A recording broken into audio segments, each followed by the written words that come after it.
Hey guys, so pre-workout meal is in. So I've made a video about this, you guys can check it out as well. Some overnight oat style with 10 grams of peanut butter. And we're getting ready for the full body workout now. Just wanted to touch on something. I'm in the high 74 kilograms now, so I weighed in at 74.6 this morning. I'm really happy. So that's a kilo loss from last week.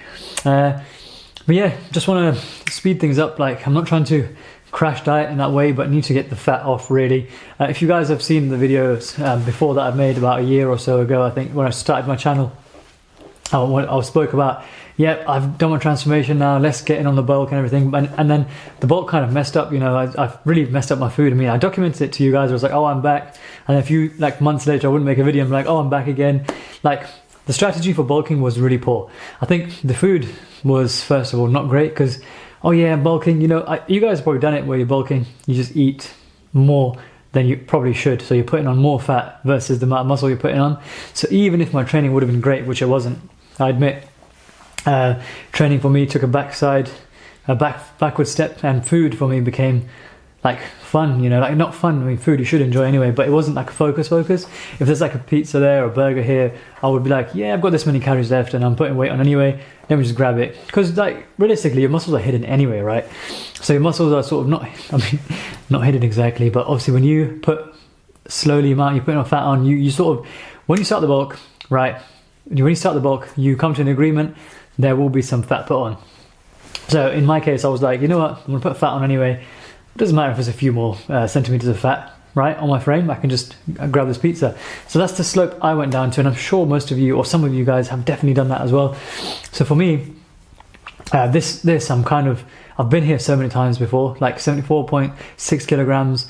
It felt great this morning because I was like, oh, finally, you know, because I felt like I stalled a bit last week. I was still on the 75, mid 75s.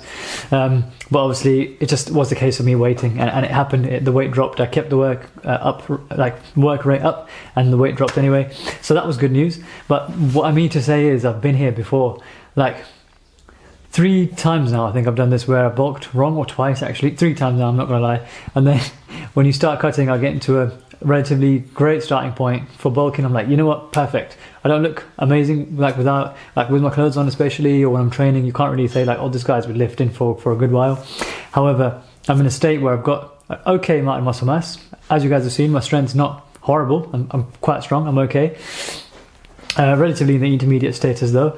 But then when it comes to going up that level where you use that food for fuel and train and actually gain the substantial amount of muscle mass that you should be doing for your first overall physique, for me, I kept missing the mark. So when I say I'm tired of this, or I'm saying like I've been here before, that's what I'm saying.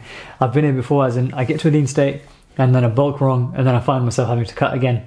But this time there's something there. I don't know what it is. It's different.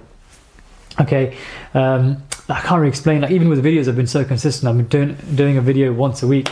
Like, for me, like, it could be the fact that I'm cutting again, or I'm not sure exactly what it is, but something seems dialed in, and I just want to ride on the momentum. And obviously displaying this to you guys as well. What I can do in that way is just keep it going, right? Make this as part of my weekly life. And then training wise, I need to make sure I am completely switched on. I spoke about it a little bit in the last video, that I realized my intensity wasn't great, pointed out by Faz as well, right? So that was a really like a thing for me. Like, if you guys watched the previous videos, not the last one, the one before as well, because I had 3 to 4 sets per exercise on major movements as well, I was holding back on the intensity because I knew I had multiple sets to do with the whatever rep range.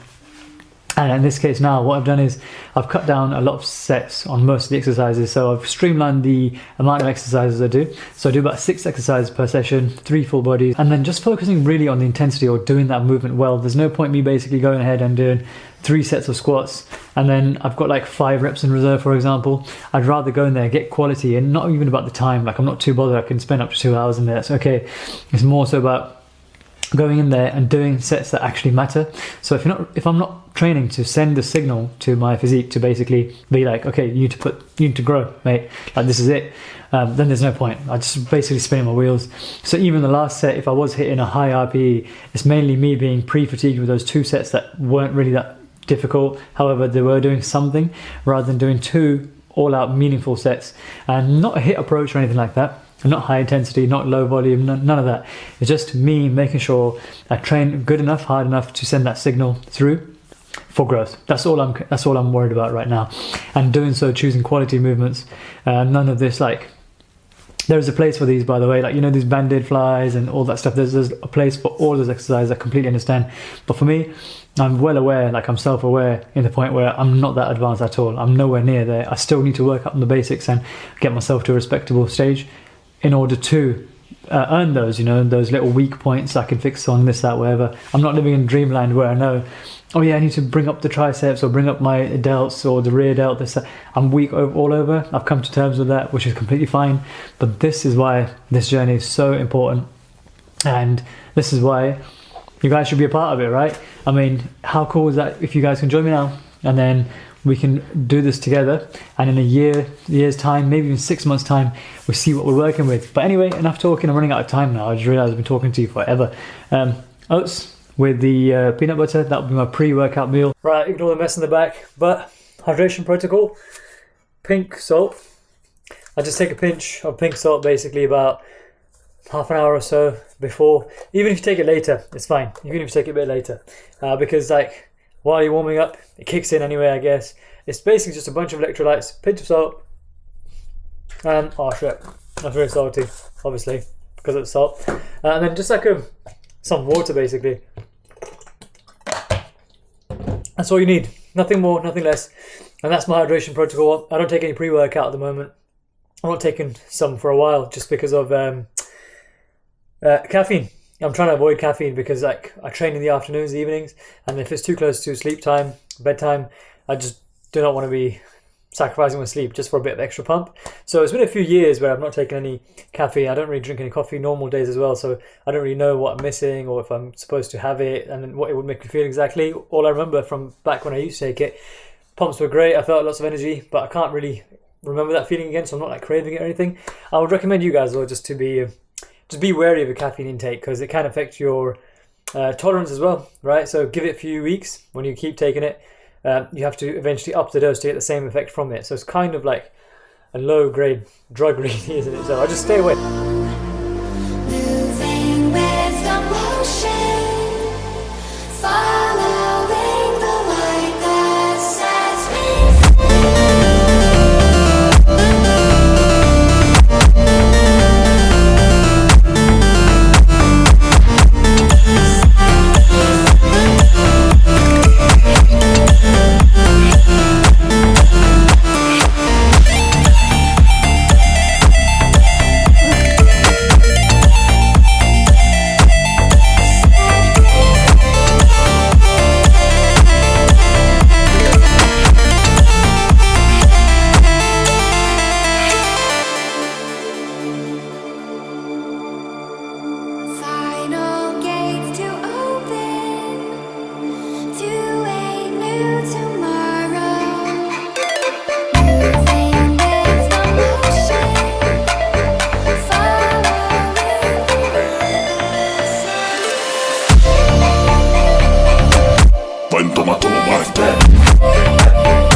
time for the post-workout meal now. So I have some eggs. It looks disgusting, to be fair, but yeah, eggs and vegetables. So I've got onions, mushrooms, and what's it called?